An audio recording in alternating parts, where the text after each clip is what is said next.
हमेशा कही गई है कि चाहे घर में जो शिवलिंग हो वो, चाहे तुम्हारे घर के पास में जो मंदिर हो उसमें जो शिवलिंग हो वो, या 12 ज्योतिर्लिंग, उपलिंग, ये जितने भी शिवलिंग विराजमान हैं, ये जितने भी शिवलिंग विराजित हैं, इन शिवलिंग पर जब हम जल चढ़ाकर उस जल का आचमन करते हैं तो उस शिवलिंग की जो ज्योति होती है, शिवलिंग की जो ऊर्जा होती है, शिवलिंग की जो एनर्जी होती है, शिवलिंग का जो बल होता है, वो बल हमारे भीतर भी उतरता है और हमारे रोगों को निवारण करता जाता है, हमारे दुखों को निवारण करता जाता है,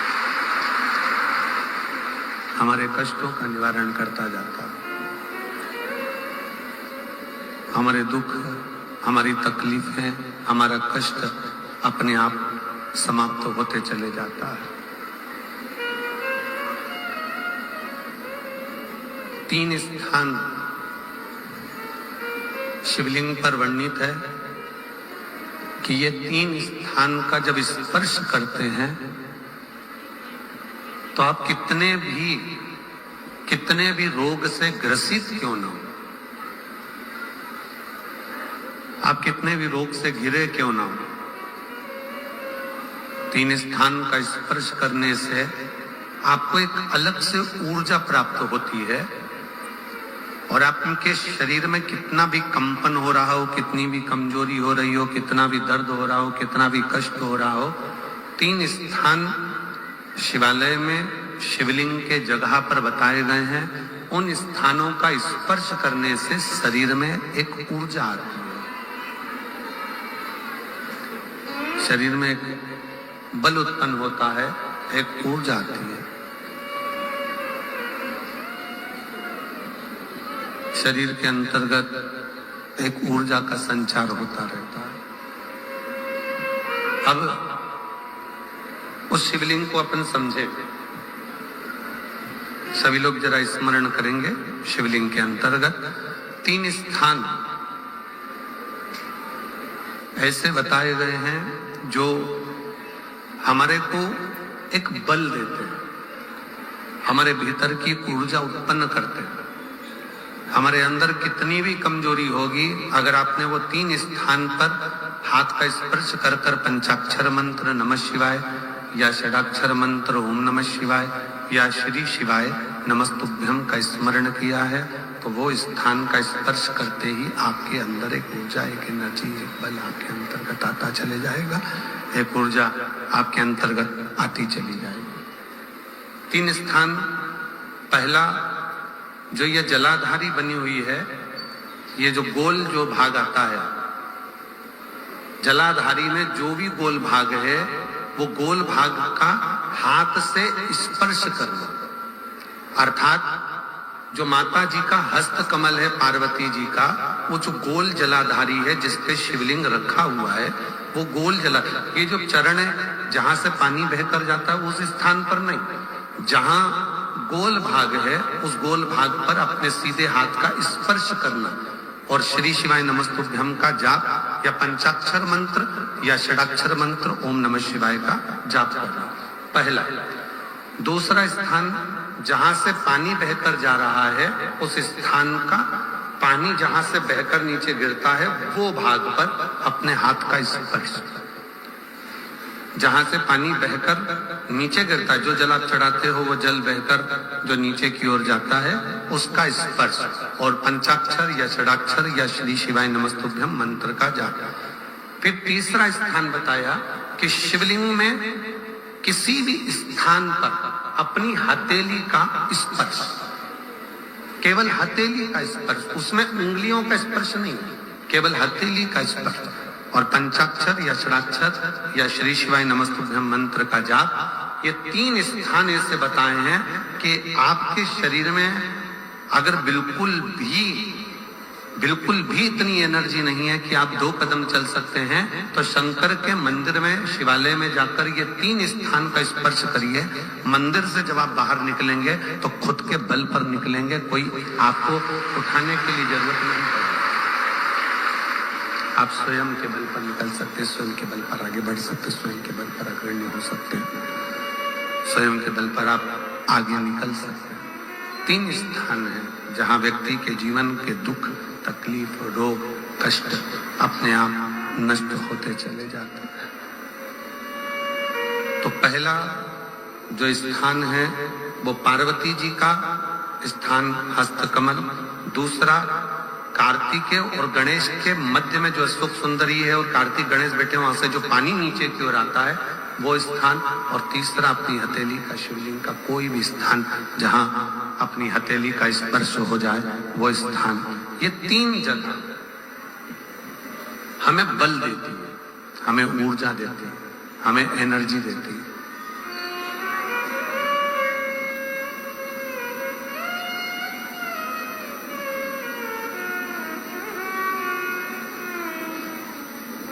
और एक निवेदन और,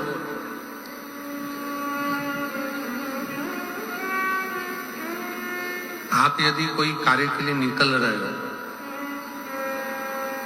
कोई कार्य करने के लिए जा रहे हो और आपका मन उस कार्य में डामाडोल हो रहा है, ये होगा कि नहीं होगा, सफलता मिलेगी कि नहीं मिलेगी, मैं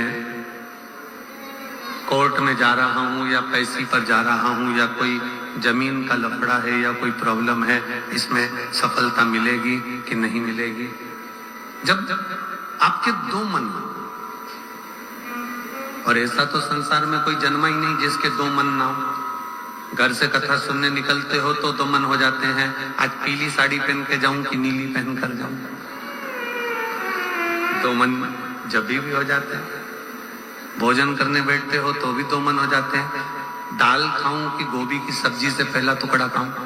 रोटी का पहला टुकड़ा जब तोड़ने का नंबर आता है तो सोच में आता है कि इससे खाऊं कि इससे खाऊं कि इससे खाऊं। 2 मन तो वहां पर भी है। किसी के यहाँ शादी में गए, किसी के यहाँ शादी में पहुंचे और शादी में पहुंचकर वहां बहुत सारे स्टॉल लगे हैं, खाने की बहुत सारी व्यवस्था करी गई है। फिर 2 मन हो जाते हैं कि मैं पहले चाउमीन खाऊं कि पानी पतासा खाऊं, गोलगप्पा खाऊं कि छम्मक लड्डू खाऊं, कि मैं जलेबी खाऊं कि क्या भाषा। मन 2 हर जगह।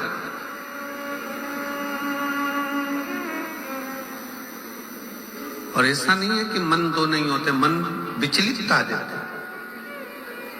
और शिव महापुराण की कथा कहती है कि कभी भी अगर कोई फॉर्म भर रहे हो, कोई एग्जाम दे रहे हो, कोई कंपटीशन एग्जाम में बैठे हो, या मेरे बेटे बेटी 10th और 12th का यदि एग्जाम दे रहे हैं तो अपना 2 मन मत करो, तुम 1 मन बनाओ कि मैं इस एग्जाम में बैठ रही हूं और मेरा विश्वास कहता है कि मैं शंकर पर पूरा भरोसा करती हूं और मैंने रात दिन पढ़ाई करी है तो मैं पास होकर मानूंगी, तो वो पास होकर ही मानूंगी।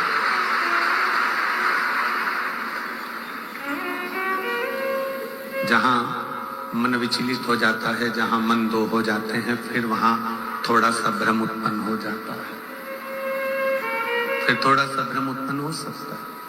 पर जब आपने एक विचार कर लिया कि मुझे सफलता मिलेगी, तो ये निश्चित है कि दुनिया में कोई ऐसा पैदा नहीं हुआ कि आपकी सफलता को रोक दे, आप आगे बढ़कर ही रहो। और एक निवेदन और है, मान लो किसी कारणवश सफलता नहीं मिली और आप सफल नहीं हुए, तो चिंता मत करना, चिंता करने की जरूरत नहीं है। एक बार अगर एग्जाम दिया, एक बार अगर अपन फील्ड में उतरे और एक बार में सफलता नहीं मिली तो चिंता मत करो। ये मत सोचो कि पीछे हट गए। शिव महापुराण की कथा में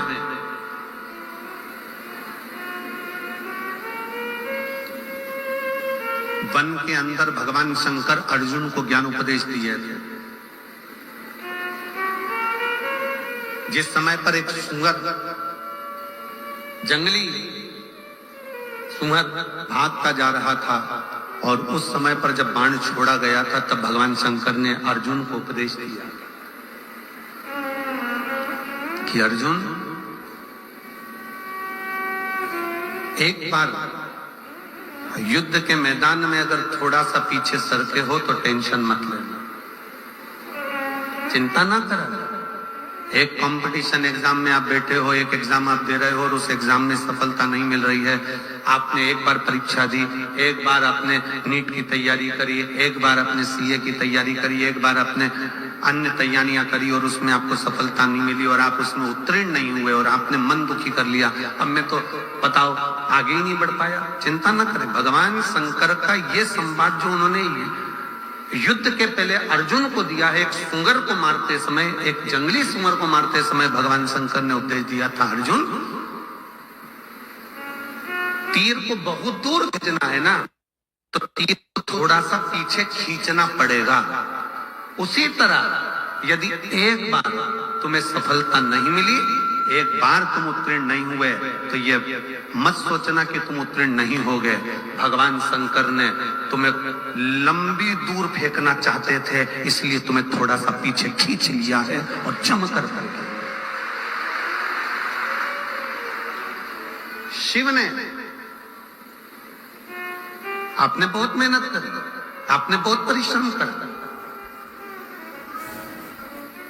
आपने दुनिया के लिए सब कुछ करा हो और मान लो उसके बाद भी आपके जीवन में अगर तकलीफ आकर खड़ी हो गई, मान लो कहीं ना कहीं दुख आकर खड़ा हो गया, मान लो आप उस एग्जाम में, उस कंपटीशन में आप आगे नहीं निकल पाए, समझ लेना कि मेरे तारा बाबा ने, मेरे तारकेश्वर महादेव ने, मेरे कुबेर भंडारी ने आपके लिए कुछ अच्छा सोच कर रखा है, इसलिए वो पीछे खींचा है।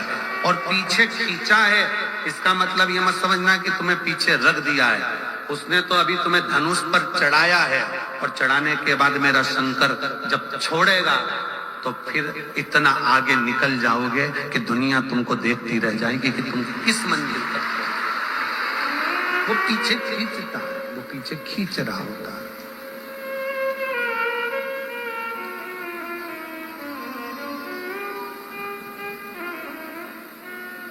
खूब मेहनत करो, खूब परिश्रम करो, खूब अच्छी लगन से कार्य करो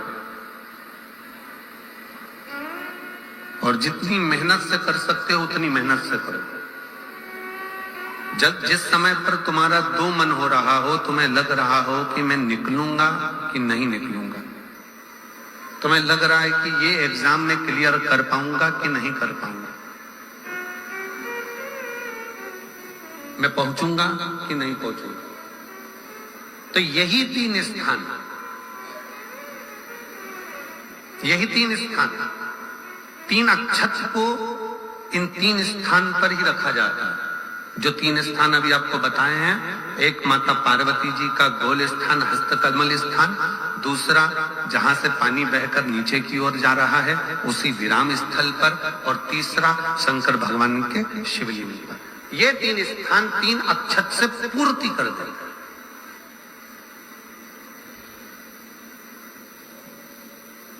जैसे प्रदोष के दिन, प्रदोष काल में जलाया गया दीप, प्रज्वलित करा गया दीप 5 स्थान पर फल देता है।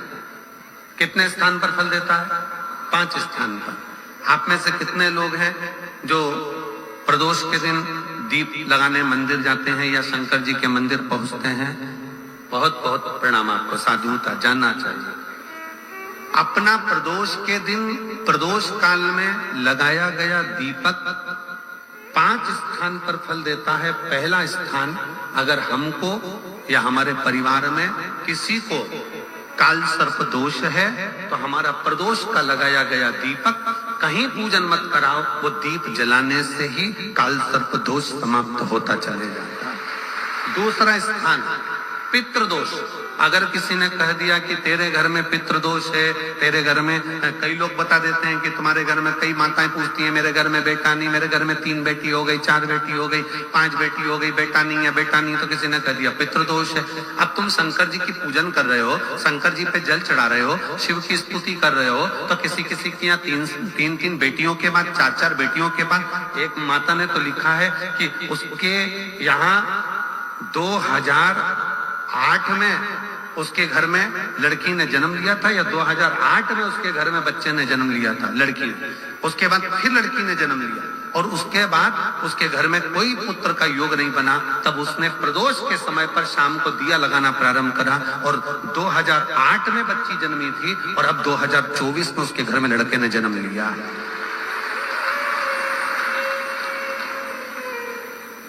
2024 में उसके घर में पुत्र ने जन्म लिया। वो बैठी होगी यहाँ पर कहीं ना कहीं, जिसके घर में बेटे पहले की लड़की हुई, फिर 2 जुड़वा लड़की हुई, जुड़वा लड़की में से एक लड़की शांत हो गई, फिर आखिरी में बच्ची के कारण बस संतान प्राप्ति का योग नहीं बना। आखिरी में उसने फिर पुनः भगवान शंकर के प्रदोष काल में दीप जलाना प्रारंभ कर। कहीं बैठी हो तो हाथ हिला सकती है अगर कहीं बैठी हो। कितना कितना विचित्र कर्म है, जरा विचार करिएगा कि प्रदोष काल का लगाया गया दीपक, प्रदोष काल, प्रदोष के दिन, प्रदोष काल का जो दीपदान होता है वो सरल नहीं होता, वो सहज नहीं होता। 5 स्थान की पूर्ति करता है। पहला, जम के बोलो, पहला स्थान किस चीज के लिए? काल सर्पदोष के लिए। दूसरा, पितृदोष। कैसा भी तुम्हें कोई पितृदोष बता दे, कितना भी तुमसे कोई कह दे कि तेरे घर में पितृ का दोष है, तेरे घर में ये दोष है, अगर आप प्रदोष के दिन, प्रदोष काल में अर्थात सूर्य अस्त के समय के 2:45 तक का जो समय होता है, 2 घंटे के समय का, उसके अंतर्गत अगर आप प्रदोष काल के समय में भगवान शंकर को दीप लगाने के लिए अगर पहुंचे हो तो वो आपको फल देगा ही, पितृदोष का निवारण होगा ही, चाहे तुम कुछ करो चाहे मत करो, और पितृ की शांति करा दे। दूसरे नंबर पर है पितृदोष। तीसरे नंबर पर है वास्तु दोष। हमारे घर का अब एक बहुत सावधानी से श्रवण करने वाला विषय है।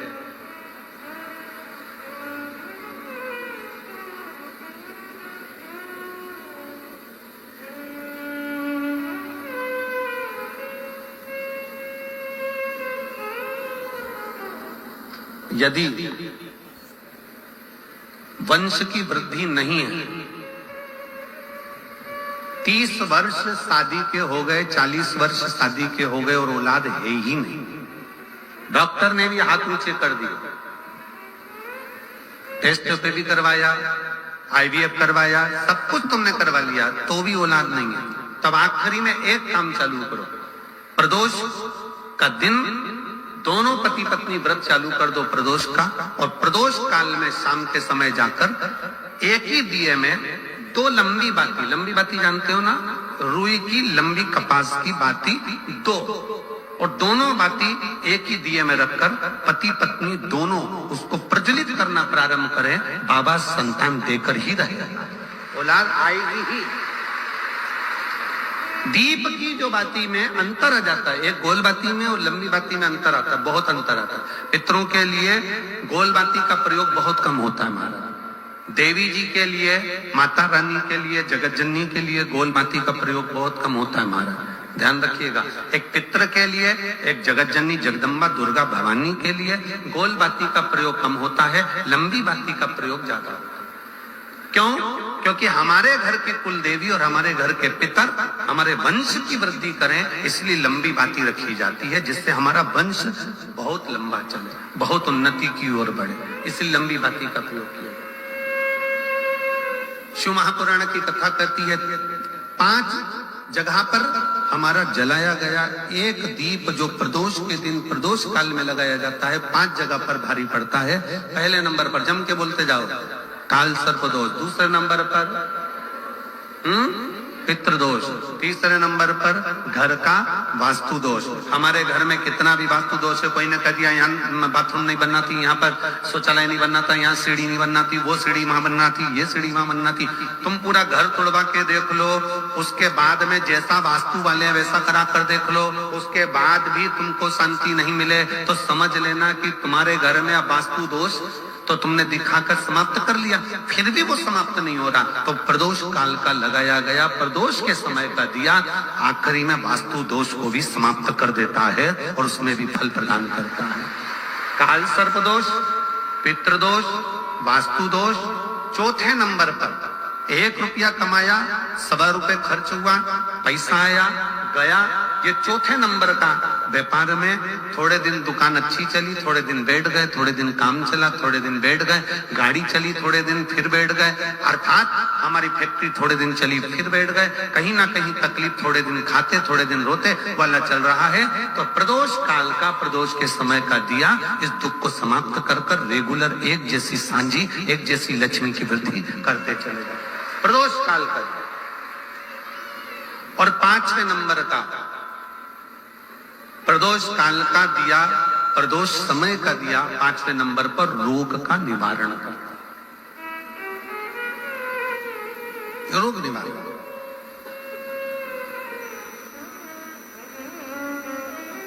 ये 5 स्थान जो बताए गए हैं प्रदोष काल के दिन, प्रदोष के दिन दीप प्रज्वलन के। और अब की बार की जो शिवरात्रि आ रही है, बाबा देवाधिदेव महादेव की बड़ी कृपा है, उस पर बहुत करुणा। 25 तारीख को प्रदोष और 26 तारीख को शिवरात्रि। अब जरा प्रदोष के पर्यांत की, प्रदोष के बाद की बिल्कुल लगी हुई पीठ से जो शिवरात्रि होती है, वो शिवरात्रि अगर उस शिवरात्रि का व्रत, साधना, तप, भजन, संसार का मनुष्य कर लेता है तो जिंदगी में उसने कोई व्रत किए ना किए हो, अगर एक व्रत शिवरात्रि का, प्रदोष की पीठ से लगी हुई शिवरात्रि का अगर कर लेता है तो उसको पूरे जीवन के व्रत का पुण्य फल प्राप्त हो।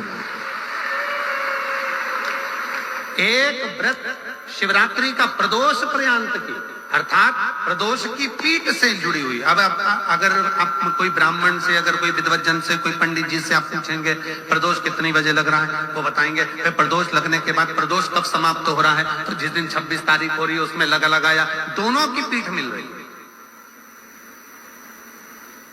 दोनों।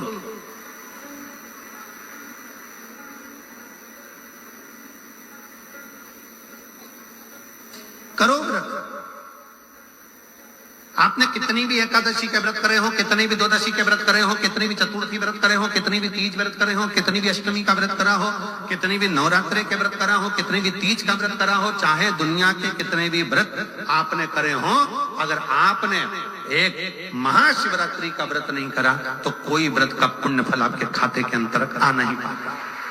शिवरात्रि के व्रत की इतनी मूलता है। पर एक निवेदन है, अगर कोई बुजुर्ग है, कोई बीमार है, कोई बूढ़ा व्यक्ति है, बहुत बीमार है, तो उसको निवेदन है आप व्रत ये नहीं कि 24 घंटे का करो, आप व्रत 2 घंटे का कर लो, 1.5 घंटे का कर लो, 1 घंटे का कर लो, 15 मिनट का करो। पर निवेदन है कि जो बीमार व्यक्ति है वो आधे घंटे, 1 घंटा, 2 घंटा, 6 घंटा, 15 मिनट पर शंकर की शिवरात्रि का व्रत ये विचार कर करना, बहू बेटा नाते रिश्ते सबको कह देना। कोई बीमार व्यक्ति है ना, वो भी कह दे कि देख बेटा मेरा व्रत है, तो घर के लोग कहेंगे पापा आपकी तबीयत खराब, मम्मी आपकी तबीयत खराब, दादी आपकी तबीयत खराब, आप व्रत कैसे कर रही हो, बच्चे की व्रत, बच्चा कैसे व्रत कर रहा है, तो कह देना मेरा 2 घंटे का व्रत है, 2 घंटे मैं बाबा का नाम लेकर, जल चढ़ाकर, जल का आचमन कर कर मेरे बाबा की भक्ति कर लूं 2 घंटे की, मेरा व्रत पूर्ण हो जाएगा। मैं व्रत कर रहा हूं, आधी में पुनी, तुलसी बाबा कहते हैं थोड़े में बहुत होता है। आपके व्रत अगर कोई बीमार है उसके लिए, अगर कोई कष्ट है शरीर में उसके लिए ऐसा व्रत है, बाकी के सभी के लिए तो वही व्रत शिवरात्रि का पूर्ण व्रत है जिसमें भगवान शंकर की विरल भक्ति को हम प्राप्त करें। मैं प्रदोष काल में बाबा का दीप लगाइए, प्रार्थना करिए और 26 तारीख का व्रत करिए बिना संकोच। और जिसके घर में शंकर भगवान के व्रत के लिए अगर झगड़ा हो रहा है तो निवेदन है व्रत बिल्कुल मत करिए।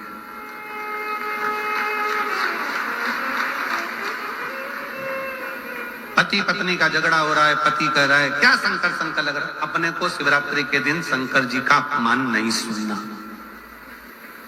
इसलिए राजी हो तो व्रत करो, राजी नहीं है पति परिवार के लोग राजी नहीं है, चिड़चिड़ कर रहे हैं तुम्हारे व्रत करने से, तो आपके चक्कर में शंकर भगवान की निंदा तुम्हारे कान में जाए, ये सब व्रत किसी काम का।